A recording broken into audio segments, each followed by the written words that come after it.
Hey there, it's Fran Davidson from psychicandenergywork.com.au, and this is part 2 of my monthly observations for July 2026. Part 2 always looks at the month's birth number. The birth number for July every year is a 7. It's the 7th month in the calendar. But if we combine that 7 with 2026's birth number 2026, we also get 2033 as a specific birth number that's going to hover and influence things this July. What am I talking about? If you go through to the website, to the monthly observations page, you'll read in the birth number section a little bit about 7 and 8. Because, of course, one follows the other immediately, there is a certain level of synergy, a certain level of logic that is likely to flow out of how you experience things. And in one sense, what I'm not trying to say is this is the first time this year or ever you would have experienced that. The last few months have sort of had numbers like that as well. But 7 and 8 are interesting because 7 has come to the point where you know it without a doubt. No more questions, no more worrying, no more, hello, am I imagining, is it possible? 7 is, I know, never ask me that again. There's no point in asking me that again because I know it so well I can just tell you. Yeah? So 7 in one sense is confidence. 7, the flip side of 7, and therefore the dynamics that tend to help us get to that spot, is thinking too much. Not being able to get out of our heads, worrying, not being able to let things go enough to actually create the space for the intuitive wisdom, the intuitive knowing to come through by way of, yep, it's right, it feels right. So 7 is the point that we get wise. Yeah, we come to a point where we know, and therefore it's just a fact, Jack. I don't need to put any more energy into this subject, question, issue. 8 then is the moment that, because of those insights, we are able to start to crystallize, where am I going? Where should I be going? Am I on the right track? How do I need to adjust? But as I say on the website, 8 can also be a busy time. Now, this is interesting because in itself, potentially, it will set up another dynamic for people to work through, or at least notice, over the course of July. And that is the fact that 7 is a passive number, 8 is an active number. So passive numbers in numerology help us to sit still. They help us to turn inwards. They slow us down. Often passive number phases are more heavy with things like pauses, silence, inaction, lack of flow. And that can happen in a day, it can happen in a quarter of a day, it can happen in a month, it can happen in a year, as well as in a life. So what am I trying to say there? In one sense, because 7 numbers slow us down, 8, an active number, it warms things up, it gets us going. And on one level, 8 and 5 actually, and 5 is still hovering because of the 5s in this year's chart. But 8 and 5 are the busiest numbers in the chart of all. And often with 8, we can experience a sense of things are really energetically busy. Now, that can be, again, in the head busy. It can also just be, you know what, I'm just getting bombarded by energy all the time. And the result of that can be a lack of grounding, or the sense that you're not grounded, the sense that perhaps other people aren't as grounded as usual, because, again, numbers don't only indicate what you're going to be doing and experiencing and noticing and learning about, they're also what you're going to be noticing in the world around you, and through that learning and developing as well, and even influencing change.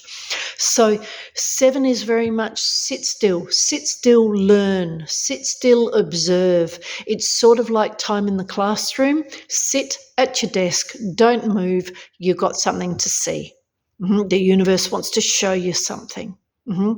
And therefore, in one sense, it's a phase that says, can you let go of yourself enough?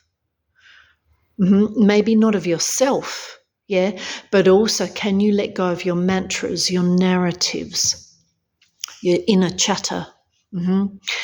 Even your sense of model and success and busyness, how I'm going to get on and achieve, or how we're going to get on and make something happen.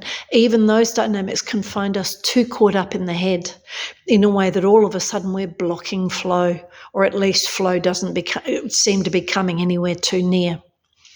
So because 8 is success, because 8 is the vision, 7 with all of this, it helps us click into our vision, or at least gives us the opportunity to do so. So this is where life gets interesting, isn't it? Because we're an egoic self, we're also a spiritual self. 2 levels of, bear with me, self exist in each and every one of us. So what that means is that every second is choice. How well are you mentoring your egoic, overly mindful or overly active self, overly hyperactive self even? Because 8 can really feel hyperactive at times. And therefore, again, it can, because 8 often, and I mean all numbers do this, but the busy numbers 5 and 8 can really present as a sense of stuff's going on and I can't put my hand on it, can't label it.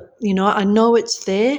It's not necessarily creating a sense of calm or peace or even balance, rightness, but I can't clear from it. And even if I do clear from it, it's back in 2 seconds.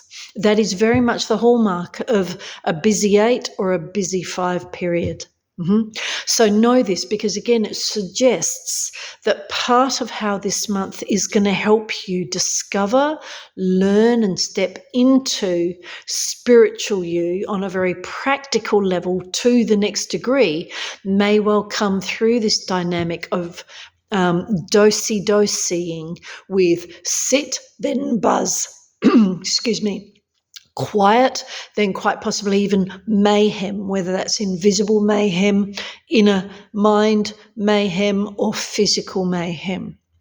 Through this, because 8 functions in this way, 8, even 7 actually, from the level of thinking too much, can't sleep well, restless nights, just can't get clear. So these 2 dynamics, any sense of imbalance, especially when it's loud, it is how life is nudging us up the corridor to release, and therefore to insight. And when I say release, all right, it might be physical, it might be relationship, but often, and I'd argue always, it is always as a first step, it's energetic and it's perceptual. So what that's also saying, because 7 can be I know, 7 can be I know, or at least I think I know, in a way that 100% conviction about what I'm entertaining, and yet because we're overly caught up in the mental realm, we can actually not know all we need to know at all. And that's why 7 is the call to meditate. 7 is the call to, use breath, let go of everything you know for a second, to actually know more, to actually quality check it. Because, of course, if we're trucking along with egoic 7 or overly mindful 7, we can end up envisaging futures, goals, strategies, projects that we actually don't need to get caught up in. So 7 and 8 work together, as all numbers do, on an egoic level by way of, are you actually tapping into universal wisdom? Not because you don't have any, but again, it's through releasing all mind that we actually connect to the big picture to confirm what we were sensing, what we were opining, and therefore what we were planning to do next. So have fun with the birth numbers this month. Know that if it is a bit dosey-do-ish, if it is a bit on and offish by way of clarity, by way of peace, by way of even knowing where you're going, know you're on track. It's part of this month. You could argue, therefore, that this month is very much about quality checking still, helping us to quality check still what we're entertaining, what we're running with, and what we're planning to do next. The more we do that on a regular basis, the more we stay on track, even though obviously the universe never really lets us wander too far. Anyway, take good care, travel well, give me a call if you need a hand in any way, and travel through to part 3 of this month's observations when you're ready. Take good care.